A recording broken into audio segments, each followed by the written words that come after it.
joining the first ever Trivia Mania!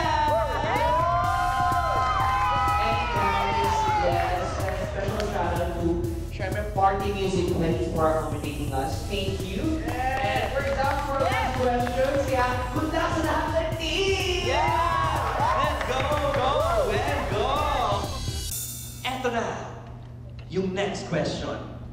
Ang category natin ngayon ay History. Ano ang earliest form of writing in the Philippines? Okay,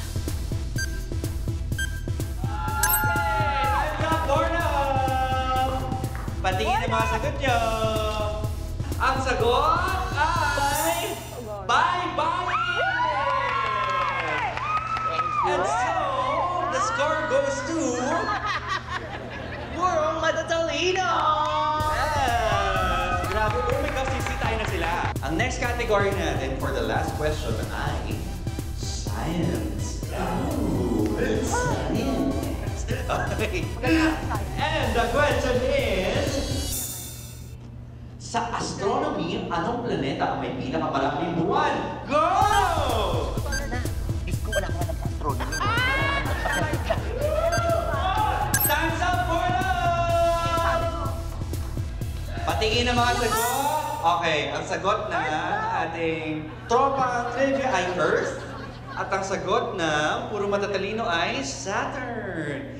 Ang sagot ay Saturn! At ang nakakuha ng point ay ang Puro Matatalino! Okay, yes! And according to score, Our first ever Trivia Mania champion is the Puro Matatalino!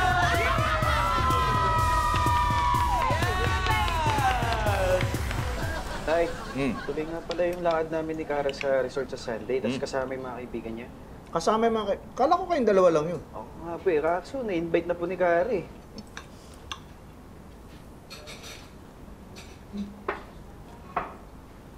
Uy, yan lang kakainin mo. Oo, diet nga ako, di ba?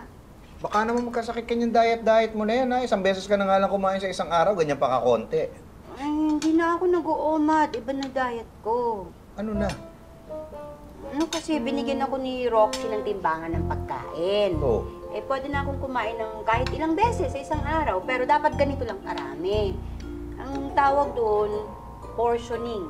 Portioning. Talaga, ha? Sige, tignan ko nga. Oo? Tignan ko kung gaano katagal na ganyan kakonti ang kinakain. Tignan ko lang. Tignan ko lang. Tutuloy ba tayo bukas dun sa KTV para sa birthday mo? Oo, bublood ko sila Ate Baby at Maria. Huwag na kaya tayong tumuloy. Eh, bakit naman? Eh kasi kakapusin tayo ng budget para sa anak mo. Nag-iipon na rin ako para sa pasukan niya. Ay, gano'n? Oh, sige, kakancel ko na lang yung blowout ko sa kanila sa KTV. Salamat ha. Bert! Bert! Oh, excited na kami tomorrow! Oo nga, bumili pa kami ng isusuot namin.